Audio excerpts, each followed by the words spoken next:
monde, j'espère que vous allez bien. Aujourd'hui on se retrouve dans une nouvelle vidéo pour parler film.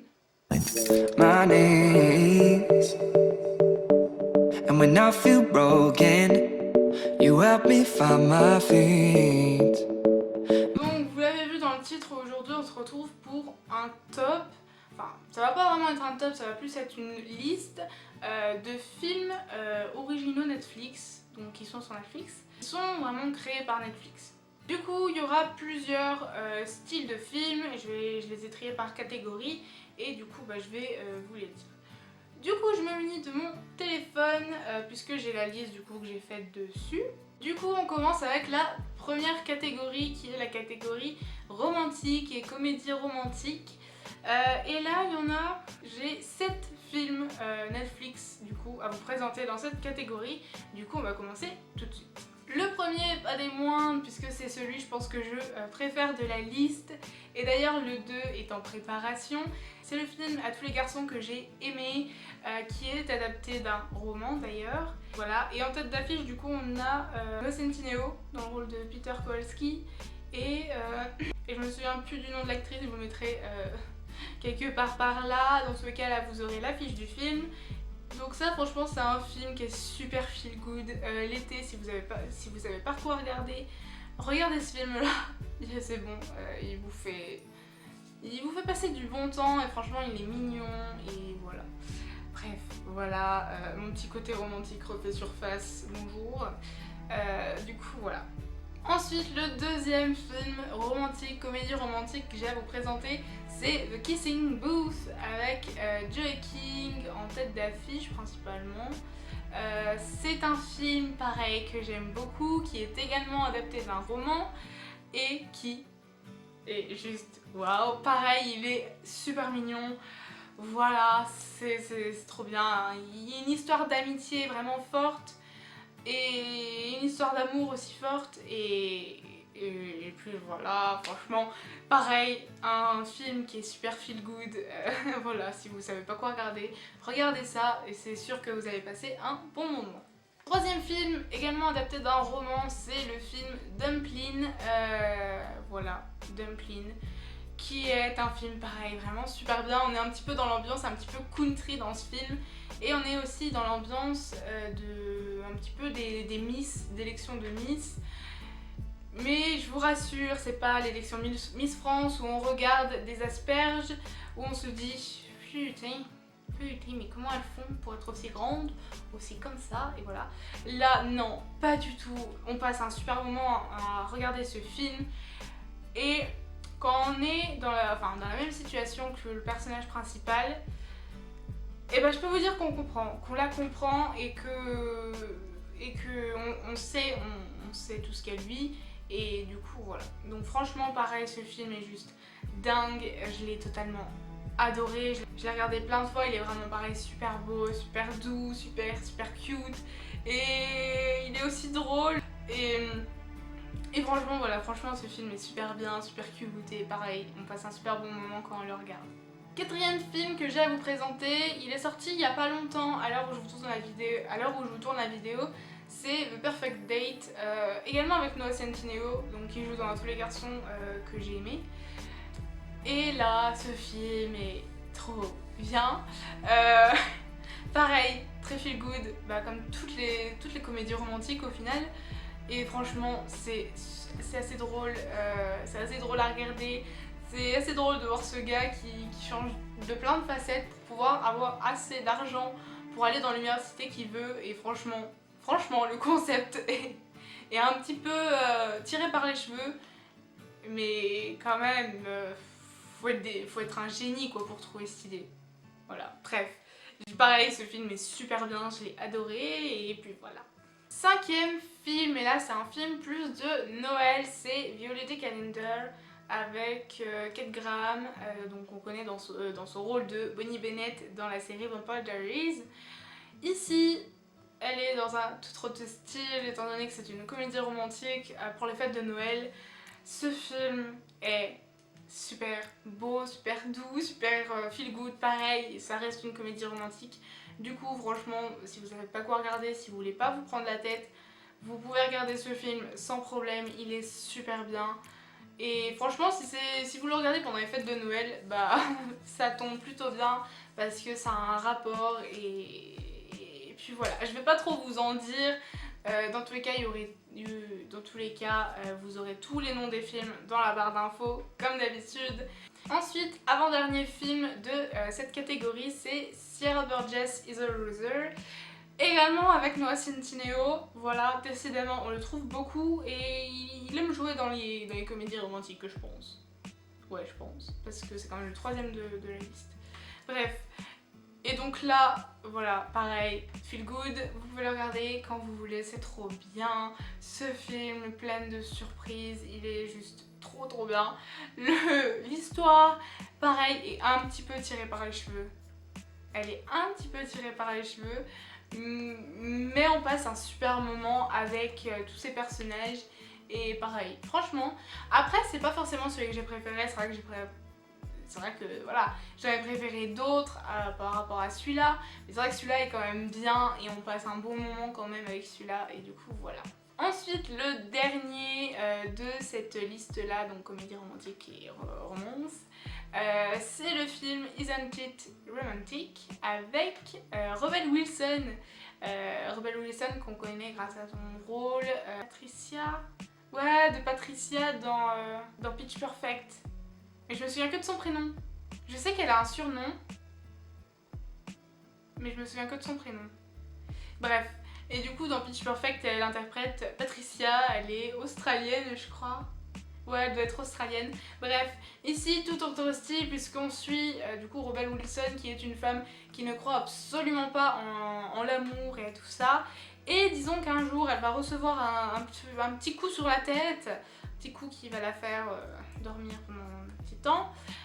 Et en fait, quand elle va se réveiller, la vie sera en rose, littéralement. Voilà, tout le monde sera romantique, ça va chanter, voilà. Ça va déclarer leur amour en chanson. Voilà, elle va vraiment se réveiller dans un monde totalement romantique, totalement cucul la praline si je peux dire même. Et voilà. Pareil, c'est un film qui est super feel good, franchement on passe un bon moment. Rebel Wilson nous sert toujours son humour bien à elle, qui est toujours drôle. Et du coup voilà. Maintenant on change de registre et on va vers un truc qui ressemble un petit peu... Enfin, on change pas trop, puisque maintenant on va aller dans les drames. Et là il y en a deux, il y a deux films vraiment que j'ai totalement adorés, qui sont touchants, émouvants, bref, voilà. Le premier, c'est Le dernier jour de ma vie, qui est pareil, adapté d'un roman. Le titre anglais c'est Before I Fall. Oui, ils ont traduit par Le dernier jour de ma vie, alors que si on traduisait mot pour mot le nom anglais qui est Before I Fall, c'est Avant que je tombe. Oui, les traductions sont parfois étranges. Mais bon, on n'y peut rien. D'ailleurs, dites-moi si vous voulez que je fasse une vidéo d'ailleurs sur les traductions de titres du changement anglais-français et anglais-québécois. Voilà, si ça vous dit, répondez au petit sondage qu'il y aura dans le i ici, juste ici, ou dites-le moi dans les commentaires comme vous voulez. Donc dites-moi si ça vous tente une vidéo comme ça serait trop bien de faire ça. Et du coup, voilà. Et du coup, ouais, ce film, voilà, fin de la parenthèse, ce film franchement est super beau et super émouvant. À la fin, je suis restée totalement bouche bée, je savais plus quoi faire. Et au final, j'ai remis le film à zéro et je l'ai re-regardé. Voilà. Donc franchement pareil, si vous avez l'occasion d'aller le voir, si vous avez l'occasion de le regarder, allez-y sans souci. Franchement, il est super bien. Et le deuxième film de cette catégorie que j'ai à vous présenter, du coup le dernier de la catégorie, c'est le film To the Bone avec Lily Collins. Et donc là, c'est un film qui est aussi dur que Le dernier jour de ma vie. Mais on change totalement de sujet et d'histoire. Le dernier jour de ma vie, on était un petit peu dans un côté un petit peu surnaturel si je peux dire. To the Bone, on est sur un côté beaucoup plus psychologique puisque là on suit une femme en fait qui est atteinte d'anorexie. Et voilà, et on suit son quotidien, on suit son traitement, on suit voilà, tous les rendez-vous qu'elle a chez le psy pour vraiment se remettre et... Franchement, ce film est super dur à regarder, mais il est super beau et on n'en ressort pas du tout indemne. Voilà, franchement, ce film est super beau, super émouvant. Le jeu d'acteur est super et dingue. Lily Collins est une actrice que j'affectionne beaucoup et je trouve que son jeu d'acteur est vraiment, son jeu d'actrice est vraiment super bien et du coup voilà. Du coup maintenant on passe à la troisième et dernière catégorie que j'ai faite pour cette vidéo, qui est la catégorie, attention, si vous me connaissez bien, vous savez que c'est un de mes styles, de mes genres de films préférés, c'est l'horreur. On va mixer un peu avec l'horreur, thriller et policier un petit peu. Et le premier film que j'allais vous présenter, c'est un film d'horreur, là vraiment surnaturel, c'est Ne t'endors pas, qui est un film magnifique. Voilà, pour faire simple, c'est un film vraiment qui est magnifique. Oui, ça peut paraître bizarre de dire ça d'un film d'horreur, mais je peux vous assurer que ce film est juste dinguissime. Si vous l'avez vu, je pense que vous comprenez. Et pareil, commentez dans les commentaires, du coup, hashtag ne t'endors pas, pour me dire en gros que vous avez vu le film. Et n'hésitez pas également à me dire ce que vous en avez pensé de ce film si vous l'avez vu. Voilà, les commentaires, c'est fait pour ça, donc allez-y. Du coup, vraiment, ce film-là, Ne t'endors pas, il est magnifique. Au début, on comprend pas trop, et quand t'arrives à la fin, t'es là, t'es... Oh, ok, d'accord, sérieusement. Et voilà. Et par contre, j'ai toujours une question qui reste en suspens, même à la fin du film. Je vais pas vous la dire pour pas vous spoiler, mais j'ai toujours une question qui reste en suspens, et voilà. Du coup, franchement, ce film-là, il est vachement top. Si vous n'êtes pas trop film d'horreur, mais que vous voulez quand même essayer d'en regarder un, franchement, regardez celui-là sans souci, il est pas si effrayant que ça. Ok, il y a peut-être des moments qui surprennent, mais sinon, en soi, il est pas si effrayant que ça, et vous pouvez y aller sans problème. Deuxième film, et là c'est plus un thriller surnaturel, qui est l'adaptation d'un animé japonais. Je pense déjà rien que là, je pense que certains ont trouvé, c'est Death Note. Donc oui, j'en vois déjà dire non mais sérieusement, tu aimes ce film, l'animé est bien, le film est pourri. Oui, sauf que moi, je suis pas fan d'animé japonais, j'en regarde très très peu, pour pas dire aucun. Pour pas dire aucun. Du coup, j'ai pas regardé l'animé Death Note et j'ai regardé que le film. Et du coup, pour moi, automatiquement, le film est bien, vu que j'ai pas vu l'animé. Je tenais à mettre les choses au clair. Du coup, ce film est super bien, enfin voilà, mais pour moi, personnellement, ce film est super bien. L'acteur principal est au top. Franchement, il interprète son rôle avec, voilà, avec classe. Non, plus sérieusement, franchement, il a un jeu d'acteur qui est dingue. Il interprète parfaitement le personnage. Voilà, il y a des moments où il est tout attendrissant et tout ça, et il y a des moments où il fait carrément flipper, voilà. Ensuite, un film qui est là, un film qui là est peut-être plus une comédie horrifique qu'un film d'horreur, c'est le film The Babysitter, voilà. Voilà, The Babysitter, voilà, un petit babysitting qui tourne en rite satanique, voilà, c'est rien de mieux pour passer un bon moment. Sans trop se faire flipper le soir, voilà, si le soir tu veux regarder un truc qui change un peu, qui fait quand même qui fout un petit peu les jetons, et ben va regarder celui-là, t'es sûr de passer un beau moment, à rigoler quand même un minimum, et sans te faire passer une nuit blanche. Voilà, moi c'est le film d'horreur par excellence que je souhaite pour le soir. Voilà, bref. Du coup franchement ce film, bah allez-y sans souci, il est vraiment top, et il est, voilà, pareil, je l'ai dit, il y a des moments un peu drôles et tout ça, et du coup voilà. Par contre, il y a des moments qui sont assez gore, mais c'est pas aussi dégueulasse que le film Jusqu'en Enfer par exemple, où là c'est bien dégueulasse. Quatrième film de cette catégorie, j'ai mis The Open House avec Dylan Minnette, qu'on connaît dans son rôle de Claire Jensen dans la série 13 Reasons Why, qui est d'ailleurs une série Netflix comme par hasard. Et franchement ce film il est assez bien. Il est... On a le suspense de A à Z et même après Z, étant donné qu'on ne connaît pas le tueur. Parce que là, oui, c'est un slasher, donc avec un tueur. Et là, on ne connaît pas le tueur à la fin. Voilà. Donc c'est pas un spoil parce que j'allais vous prévenir en fait. J'allais vous prévenir que si vous n'aimez pas les films comme ça, où on ne sait pas le format de l'histoire, où on ne sait pas la personne qui tue à la fin, ne regardez pas ce film parce que franchement, vous allez être pas bien à la fin de ne pas savoir qui est le tueur au final. Et moi c'est vrai que ça m'a un petit peu gênée, parce que j'ai l'habitude d'avoir un fameux de l'histoire quand même à la fin des films.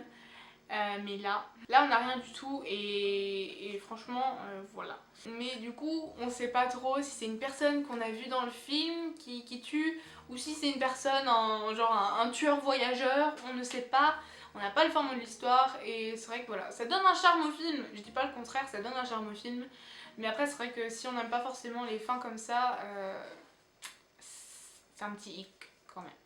Ensuite, dernier film de cette vidéo, c'est le film Jessie qui est adapté d'un roman de Stephen King. Et donc qui dit Stephen King dit soit film bien d'horreur avec du surnaturel ou horreur psychologique. Et là en l'occurrence on est dans un film à 100% dans l'horreur psychologique. Ce film nous retourne l'estomac, nous laisse pas indemne. Quand j'ai arrêté le film là, j'étais pas bien du tout. Après, vers la fin, il y a un moment un petit peu gore, donc si vous aimez pas trop le sang, faut pas regarder ce passage là très clairement. Mais voilà, franchement ce film là est assez psychologique, il y a des moments où on est là, on est encore combien de temps avant la fin? Et est-ce qu'elle va au moins s'en sortir la meuf? Va-t-elle s'en sortir ou pas? Voilà, il y a des moments où et franchement il y a des moments où on se dit putain, j'aimerais vraiment pas être à sa place. À la place de la meuf. Voilà. Franchement ce film est énormément psychologique, c'est énormément basé sur la psychologie et voilà, c'est assez dingue, c'est un film qui est vraiment dingue et oulala, voilà. Du coup voilà, j'avais terminé avec cette vidéo là.